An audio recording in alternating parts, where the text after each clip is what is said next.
Hello, everybody, and welcome to the fifth in our countdown of Christopher Nolan movies called Project Nolan. And this is going to be a video on The Dark Knight, which is the second Batman film, second of the trilogy that Christopher Nolan recorded. But before we do that, a couple of things. First of all, we're in different surroundings today. We're back in college. How does it feel being back, Matt? It feels both very familiar and very strange at the same time. Yeah. It's just about getting used to being in such a public environment, and but it's nice to see people we haven't seen, and I am looking forward to meeting our new students and getting back to work, to be honest. Definitely. A slight change in environment, although I'm sure we'll be doing some of these from home still as well. Yeah. But before we can do the review, we're going to reveal our 5-1. Even though this is we've only done 4 videos so far, there was a circumstance where a couple of my 10 to 6 weren't the same as yours. So we've started with the Dark Knight. Batman Begins and then The Dark Knight as our 5th video. But before we do that, it would make sense to have a look at our 5-1s. Okay. Yeah. So I guess I'll go first with this because I've already explained, because we did Memento earlier on in the project. Yeah. That was your number 6, I think, Memento. Number 6, Memento. Yeah. But it was my number 5. So that actually made its way there. And so here are my top 5. So number 5, Memento. Number 4, The Dark Knight, the film we're going to be talking about today. Mm-hmm. And then rather, I think controversially, this is the one that would cause most argument amongst, I think, a lot of Nolan fans. Dark Knight Rises in at number 3. Yeah. The Prestige at number 2, and Inception at number 1, which of course is quite interesting because I think that came in at number 7 for yours. That's interesting because I know you like Inception, and at some point over the summer when we were watching these films, I remember you saying you were quite surprised by one of the films, and I expected Inception I didn't expect Inception to be number 1, to be honest. That's quite surprising. Yes, it's obviously when we get when we do the review of that, I'll sort of talk about my sort of various trials and tribulations with getting it to number 1. The top 3, I have to say, have changed order several times before settling on this, and so I'm sure it's probably similar for yourself. But the top 3, I think, are fairly interchangeable, to be honest. And I think all of them at some point on scribbled down notepads strewn around my house have got those in different orders. But that's the one I finally settled on. I've committed myself now, so there it is. Okay, so like I said, the surprises we'll talk about when we get into the review of the films. But go for it, Matt. Then show us your 5-1. Well, when you revealed your 10 to 6, I was quite surprised by 2 of the films, Dunkirk and Interstellar in particular. I thought they would be higher, but here we go. Here's my top. You see that? Oh, yeah. Oh, yes, I can. Excellent. Okay. So I love the coded stuff as well. So we've got number 5, we've got The Prestige. Yeah. Number 4, The Dark Knight. That's interesting. So that comes in at the same place as me, as does The Dark Knight Rises, 4 and 3. I suspected, I don't know where they'd be in the list, but I suspected the order of Dark Knight and Dark Knight Rises to be like this. And I think you're the only person I've come across who would I expect to have Dark Knight Rises higher than Dark Knight. I know. I think it's going to take some explaining, isn't it? But I think that's quite a good thing that we've done that, because it stops it from being the everyday list. And then of course, the 1 and 2 are the brilliantly. They're certainly the films that are ended up in 7 and 8, which believe me, I found it really tough putting them anywhere that low on a list, because they're both superb movies. What this does do, it's going to make it interesting how we decide to order the rest of these films when we do our reviews. But that's great. Okay, number 1, Dunkirk. I assumed there are a lot of reasons to explain why that's number 1. I realised 3, 2, and 1 I watched those films in that order last. Yeah, sure. But I did think about that, and that's not the reason they're there. It's not just because they're the freshest in my mind. I knew coming into this it would probably be either 1, 2, or 3 as number 1. It's just about ordering them. And after watching them again, Dunkirk, Yeah. Well, I'll explain in the Dunkirk video, but yeah, it's number one. Okay, that's fantastic, and I did expect Interstellar to be at number one, but I'm glad we were able. It's funny because we've got about 6 of the videos in exactly the same positions as each other, and then we've got some real surprises. That it's not just like, oh, you had this at 3 and 1, or there's very the opposite ends of these, which is great. It means that we've got these good perspectives, and it's a list that everyone will disagree with. I mean, inevitably, since we've been doing this, I have noticed a lot of other videos of people, and the last one I saw was I didn't watch the video, but it was called another ranked Christopher Nolan films order for you to disagree I've seen them with. everywhere. IGN posted one a few days ago, and I haven't watched any reviews, any top tens. I didn't want to like prejudice me opinion going into this. Yeah, I think we were the first, I think, even if we're going to end up finishing ours last. Yeah. So brilliant. Okay, so without further ado, then I guess we are looking at The Dark Knight, possibly Christopher Nolan's most famous film. It sits in the middle of his canon of work, I guess, at the moment, I suppose, or rough there or thereabouts. Critically lauded. I mean, I probably reckon to be possibly the best superhero movie ever made. Commercially, I think it was certainly one of the first films to go over $1 billion at the box office, certainly of its genre, which set a new benchmark for blockbusters, really, alongside films like Avatar and Titanic. But they looked films that were impossible to surpass. And so, like I said, we've got it down at number 4, despite all of this. So, so we'll probably have some explaining to do. But before we do that, I think a couple of things. I'm going to stick the spoilers thing up straight away today because it's a sequel. So you're going to have to give a synopsis to a film that we've already discussed. It falls in the middle of a trilogy. So we're going to have to talk about it at the end. And also, if you haven't seen this already, what the hell have you been doing with your life? So this is if you're even slightly interested in Christopher Nolan, this will be the fundamental, and for many it will be the first Nolan film that people saw. So go on, Matt, give us your quick synopsis before we get into the nitty gritty.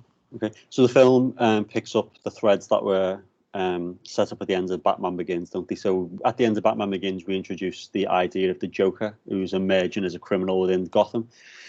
And in the second film, it's an unspecified amount of time, but it's relative, probably a year or two after the Batman Begins, is that the Joker's reign of terror is like reaching its peak. So what happens in the film basically is that the Joker is causing terror across the city, and his goal is to spread anarchy. And at first, it's to kill Batman, isn't it? That's the goal originally, to remove him. Yeah, because with this crime organization that he's working with, they realize that their plans are thwarted, and his solution is to kill the Batman. Yeah. So about halfway through, so we have the normal, scenario like Batman. At first, it's quite interesting, and we'll maybe talk about this later for the themes. But Batman doesn't initially view Joker as a major threat because he disregards him to go after the mob, and what that enables the Joker to do, it allows Joker free reign basically, but the Joker then changes his tact, and his journey then is not about killing Batman, it's making him break his one rule, because Batman obviously has one rule, is that he'll never kill anybody, and the Joker being a symbol of anarchy and terror, that's his entire raison d'etre, if you like, his reason to exist within the narrative, and he's constantly pushing Batman, and he brings in obviously Rachel Dawes, Bruce Wayne of Batman's close friends and on-off love interest. But while this is all happening, we have the emergence of a new character of Harvey Dent. And Bruce Wayne and Batman see Harvey as like a white knight, so to speak, a real person without a mask who can take the mantle that Batman has been trying to create. But the Joker, we're talking about spoilers throughout the film, Joker as an agent of chaos, he manages to corrupt Harvey. And the film ends with Batman becoming the Dark Knight, and as he said, he's not the hero we need, he's the hero we deserve. And I think this is partly as well what I really love about the film to start us off is that it's a proper sequel, isn't it? It's not a rehash of the second film, but it's not just Batman Begins 2.0 in the vein of Empire Strikes Back and Godfather 2. It took the thematic threads of the first one and developed them. It's so interesting because of that, and I think that's why Dark Knight. One of the reasons Dark Knight Rises is higher on the list, because it is a continuation of the story. Yeah, I think that it like you said, it allows it uses the original film for what it should have been, was to set everything up. Yeah. And it then runs with it. We were talking about how Gotham, the creation of Gotham almost as a character in the first film. Well, once you've done that, you can then inhabit it and live in it. And I think that the Dark Knight does that, doesn't it? It kind of lets its characters free on Gotham. Yeah. Yeah, and I think part of that as well is through like the design and the style. Because we said for Batman Begins, it still feels very closed and like on the lower ground, the underground, or the dealing with the underclass of Gotham. But this one, it feels much more open, doesn't it? And you get a look at the entire sort of hierarchy of Gotham and how the characters sort of run around and operate within that. Definitely, and that his inclusion as part of that criminal syndicate, he sort of deconstructs the mob, and he sort of shows them their flaws. I mean, the Joker, like you said, he's an agent of anarchy, but it's not just Batman's flaws or Harvey's; it's everyone's, isn't it? He sort of he comes along and deconstructs all of the institutions, whether it's the big businesses or the crime mob, organized crime and the rest of it. He blows all of these things apart. Yeah, and he does that, quite literally throughout the film. Yeah. And also one of the main ways he does that, isn't he? He pushes people to their absolute limits. I think that's picking up on what we talked about with Batman Begins.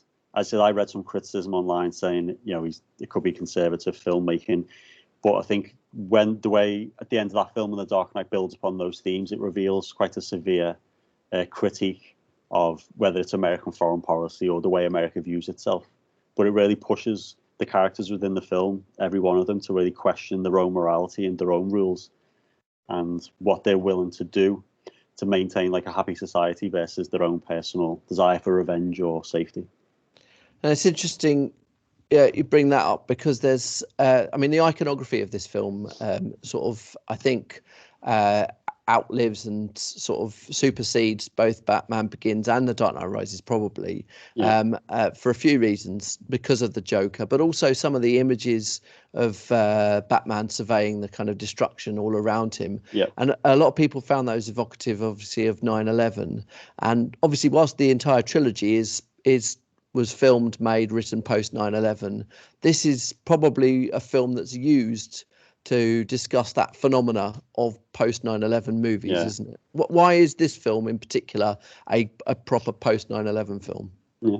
Well, just to address that term, I mean, for our students in particular, post 9/11, by definition, it's every film that produced in America post 9/11. But we're talking about films that deal either directly or indirectly with themes and issues raised or in the aftermath of the event. So I think we have imagery that is harkens back to 9/11, such as Batman standing on the pyre after the burning building, and to a certain extent the hospital explosion. But it's the themes in the film and how the Joker operates, doesn't he? So terrorism, and Alfred talks about this in the film. It's about a person with no rules, and how are you going to sort of maintain your morality when you're facing someone like that? So throughout the film, the Joker employs various techniques and methods that I think are quite analogous to real-world terrorism and some of the things that emerged after 9/11, like the idea of a terrorist hostage video. That's a relatively modern phenomenon in terms of the mainstream understanding of that, or the visibility of it. That's like a post 9/11, post-war on terror. I don't know, aesthetic, if you like. And then the Joker reveals his demands to the city in the exact same way. Yeah, he's almost comes across as being a nihilist, doesn't he? Because he switches. First of all, his determination is to kill Batman, then to keep him alive but reveal his identity, to corrupt people, to destroy institutions. And I think that's supposed to feel like the kind of random nature of terrorism in sort of 21st century. It seemed to be it wasn't a war for borders or for culture or colonialization.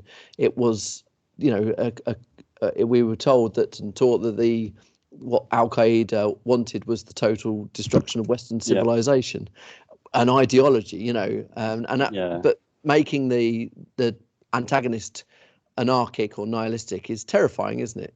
Yeah, that's it. And the Joker makes the speech to Harvey Dent, doesn't he? He says, we expect certain things to happen because they're all parts of the plan. It says, if a truckload of soldiers explodes, no one bats an eyelid because it's what we're used to and what we expect, even though it's a horrifying thing when you think about it. But the slight change to the norm or the status quo that the Joker brings in and what terrorism brought in, you're right, it reveals maybe vulnerabilities within our system or how we view ourselves. And I think what's interesting with Batman is that it's all about identity, and he's very moral, and he's got this rule. And as the Joker pushes him closer and closer to breaking the rule, Batman starts to make decisions that would be, again, analogous to America and Britain in the War on Terror. He makes the sonar machine, doesn't he, which I guess can be read as the Patriot Act. Yeah. So he's willing to throw away our own individual liberty and privacy under the guise of protecting us. Definitely. And that obviously causes problems for Lucius. There is a moral center of the film, isn't there, in Lucius Fox? His kind of the helper character, or in some ways. And it's interesting, after we've talked about for 4 movies now that thematic concern of someone breaking their own, setting up their own rules to be broken. Then this is a key part of the film. This is the most explicit I think this ever becomes as a sort of Christopher Nolan idea. Of course, other themes in that are about tarnishing reputations, and we mentioned about how Will Dormer in Insomnia, where it's being investigated by Internal Affairs, and he risks his entire reputation being tarnished. And both Batman and Harvey Dent go through this, don't they? In this film as well. So there are connections with the it's other interesting movies. That as also throughout this film in particular, the Bruce Wayne personality actively destroys his own persona. Yes. To, again, I guess strengthen the Batman or foster the Batman's identity. Yeah, completely. Which, as we said before in the Batman Begins review, these are films about Bruce Wayne more than anything. And possibly this middle act has got more Batman in it than either of the other two, I guess. More what, sorry? More of the Batman character compared to the Bruce Wayne character. Oh, yeah. And I mean, it's definitely the Dark Knight film, isn't it? And I said Bruce Wayne's in there to give the emotional connection, the relationship with Rachel and those type of things. And that's one of the reasons why I love Dark Knight Rises so much, is that Batman's hardly in it. Yeah, definitely. Very much a study of Bruce Wayne, isn't it?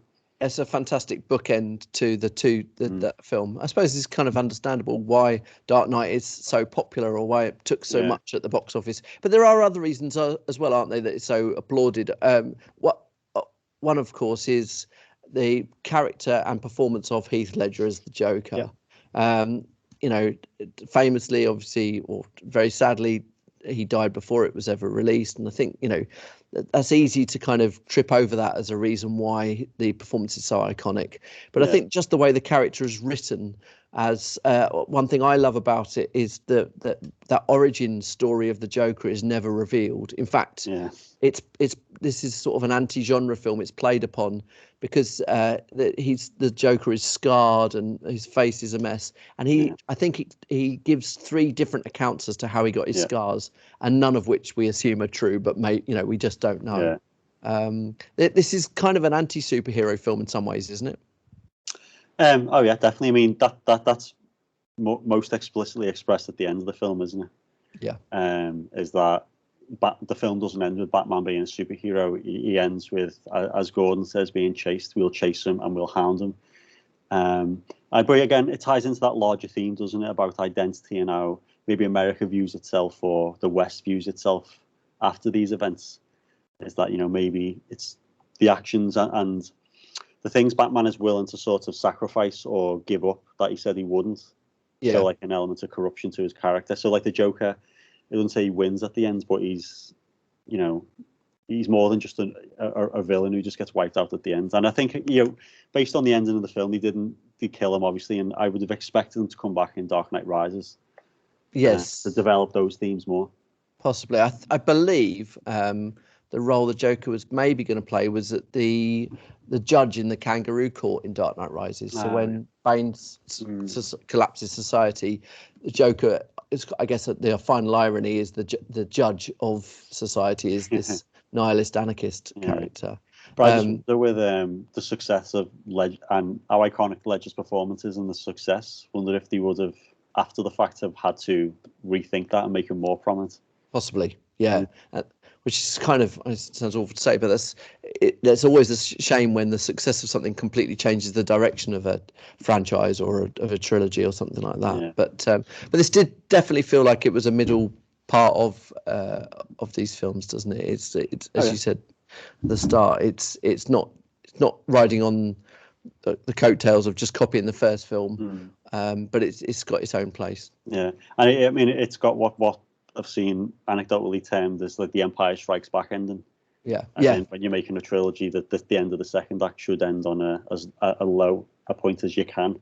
Yeah. To set up the third film. So that makes it sound quite conventional in narrative terms, which of course we're not used to from a Christopher Nolan point of view. But of course, as you've mentioned, like all of his other films, it's very cerebral. It can be read as being like very, very political as an analogy. But I don't ever think of Christopher Nolan as a particularly political person. He's not somebody who wears his ideologies on his sleeve. So whilst this might be seen as a kind of analogy or metaphor for the America's transformation or the problems it faces, does it actually come up with any answers? Does it make a point about what America is? Does it condemn or does it endorse in any way? I think, well, with the nature of his films, you can look at it in a number of levels, and you can read academic essays that really talk about the allegory and maybe overstate the intended message behind the film. But I mean, on a basic level, is that art is the product of a society or the individual that produced it. And Nolan lives in our society, and he's got the joint nationality, so he lives in America and Britain. So maybe it might not be a conscious thing, but he may have just designed the film and wrote the film like subconsciously influenced by this type of stuff. Yeah, sure. But you're right, and I think that could be a criticism of his work, though, is that he doesn't commit to an idea. And I think this is why, if you search for the Dark Knight and meaning, it enables people, no matter what political persuasion, to make a case and an argument. But I think that's one of the things I like about Nolan. I don't, I prefer if it was up to us to sort of draw out what we think. And that seems, if you're looking at his works in collection rather than in isolation, then actually that stands to reason as being what it is. He's not giving us a definitive answer because none of his films do. We had a. We could have made that a Memento vlog another half an hour longer, just discussing the possible different meanings of the ending and what Leonard is and who he is. When we get onto Inception, and even Prestige, and Interstellar, your own endings, you can decide where these films end. And I think The Dark Knight not giving us a definitive, this is what the film is saying, is true to Nolan's look at outlook anyway. Yeah, and I think as well, in terms of like the political messages in the film, the Dark Knight trilogy is a bit of an outlier. It's standalone in that respect, because I can't think of any other of his films that have like an overt message in it or that easy to draw these allegories and metaphors from. Certainly not to a worldview. It feels. I mean, possibly with the exception of Interstellar, which we might talk about with the kind of environmental issues, perhaps. But his films are usually a lot more about the personal, aren't they? We used the term human condition a number of times in the first 3 reviews we did. And whilst this might be a very, very big story, it is still a film about all of those hang-ups and human condition stuff, isn't it? I mean, once again, this is a film about obsession, isn't it? Oh, yeah, definitely. I mean, of multiple characters, aren't they? Harvey Dent. And, Bruce, he's got his obsession with not only creating the Batman, but with Rachel. Batman's got his own obsession, the Joker. He's obsessed, but what he's obsessed about changes throughout the film. Yeah. But it definitely drives characters to make decisions that maybe they wouldn't normally make.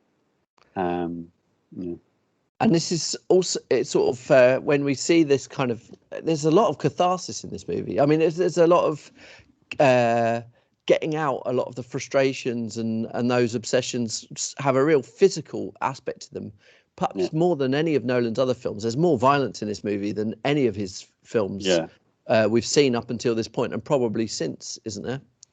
Yeah. I mean, especially at the end of the film. I mean, it's weird watching it again because in terms of like the themes, and if you want to just look at it as a battle between Batman and Joker, I'd say the Joker effectively wins in the interrogation, and everything that comes after that is obviously there to, serve the narrative and make it more exciting and all that type of stuff, and give Batman the win.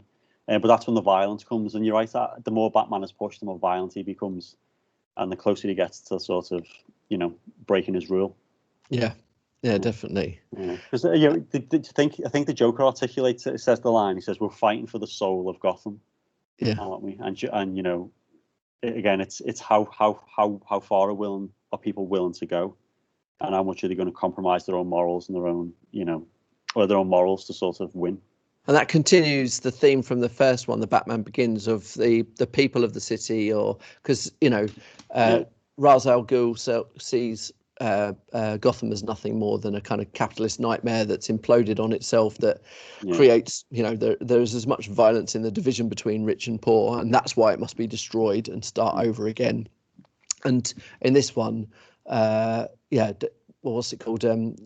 I suppose the Joker is trying to take apart those symbols, that he wants to deconstruct symbols and sit and show that they can be held up and meaningless. Do you know what's really interesting? I mean, looking at the recent news events of statues being pulled down across America and the United Kingdom as well, how we are all rethinking the sort of symbols that we've put up to stand for something that hides other histories in a way. It's really interesting.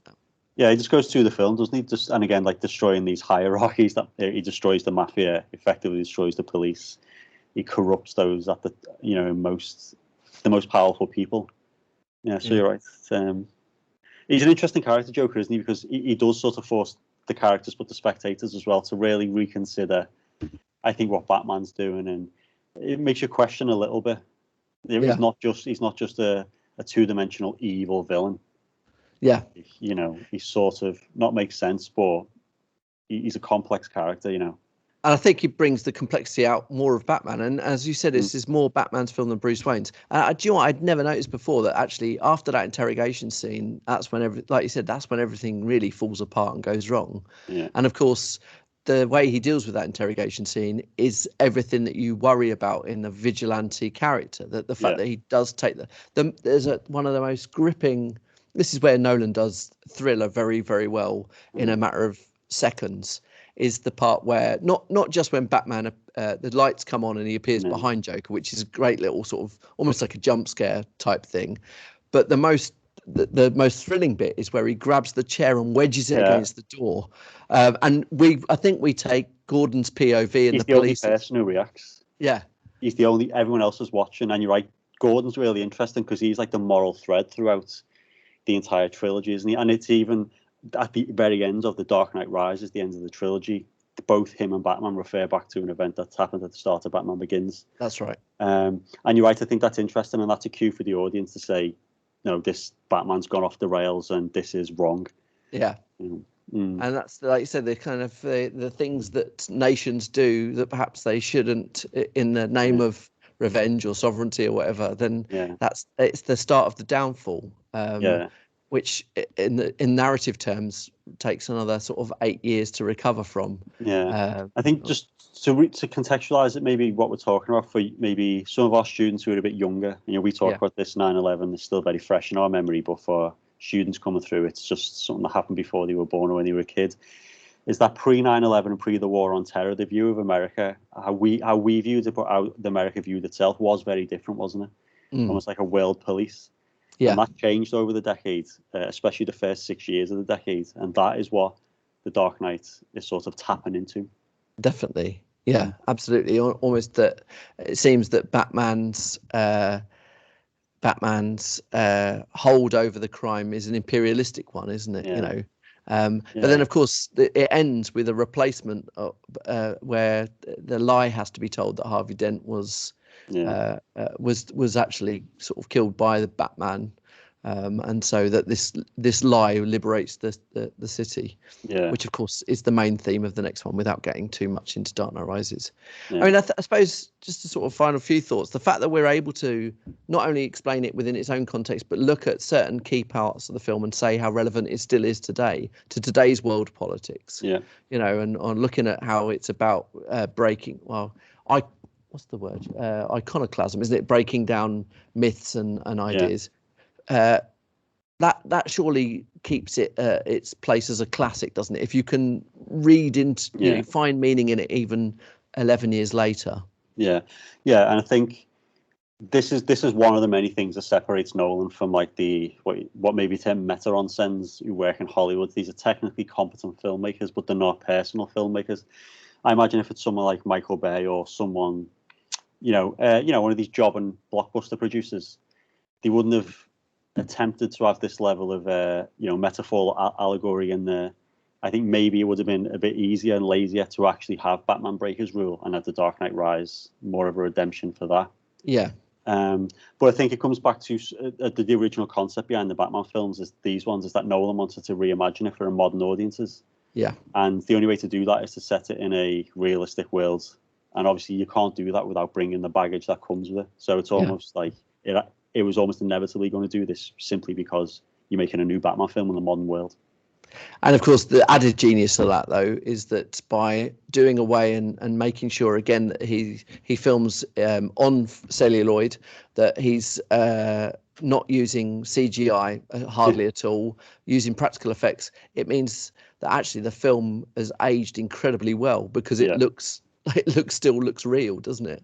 Yeah, it does. Yeah, it's flawless. I mean, I just wanted before we finish, just talk about forget all like what we've talked about and the cerebral nature of the film. Just what is it we enjoy about it, and where would you?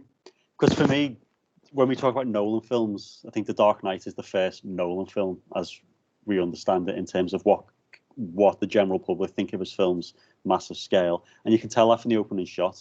It's the wide shot of the city and the window pops out. Yeah, and it's different. And also we talked about Batman Begins, didn't we? It's not disjointed, but we jump from style to style. We even have like a little self-contained like film noir scene where they're in the apartment. In Batman Begins, but this one is so consistent. I think the pacing is perfect. It really is almost perfect film. Do you know, it's Nolan's influences really, and this is surprising considering his first few movies, are kind of Spielberg and Lucas, aren't they? Those kind of big tentpole blockbuster movie making filmmakers from the sort of 70s and 80s. And this is the first time I think he captures that. He makes a film of that scale. And whilst neither of them have made, I don't know, I was going to say films as violent, but obviously Spielberg made Jaws and Raiders. The Indiana Jones films were quite challenging in terms of levels of violence. But this is where he makes a proper action romp of a film that's huge. But also, of course, Lucas's and Spielberg's films were very, very personal as well, particularly Spielberg. They're films about family and individuals who are normal, who are ordinary people who do extraordinary things. And I think this is Nolan really being able to realize a sort of Spielbergian dream for the first. Oh yeah, I mean it's strange. Well, it's interesting you mentioned that because there's a video online. I think it's a BFI interview where Nolan interviews Lucas. Yeah, and it's fascinating just how much of an influence those 80s blockbuster directors in particular had on him. But I've seen other interviews where Nolan addresses this himself. He said, and he talks about he didn't go to film school, but he said when I'm talking to people about film when I'm younger, it's either the blockbuster fans or like the art house. And he said, well, I loved the American, like New Hollywood and the artistic films, but I also love blockbusters and Spielberg. And I think that's what's so refreshing about him is that he's got a foot in either world, hasn't he? And definitely. He can combine them. But for me, the one reason why The Dark Knight is so brilliant is just because it's so entertaining. Yeah, pacing, it never lets up. It's just an amazing Hollywood blockbuster. Yeah, absolutely. Fantastic. And yet we've managed to find 3 films to go in front of it, Yeah. which, like I said, certainly for The Dark Knight Rises will take some explaining, because if you do even a cursory YouTube search for Dark Knight Rises, it 9 times out of 10 it will be videos as to why it went wrong and why it was the worst of the trilogy. But I'll look forward to that one even more. You're right, it's interesting, because I would probably put Dark Knight right. If I was going to watch a Batman film tonight, I'd probably pick The Dark Knight. But I'm not The Dark Knight Rises. Yeah, when we talk about that, it's just, I think there's just more to think about. Yeah, definitely.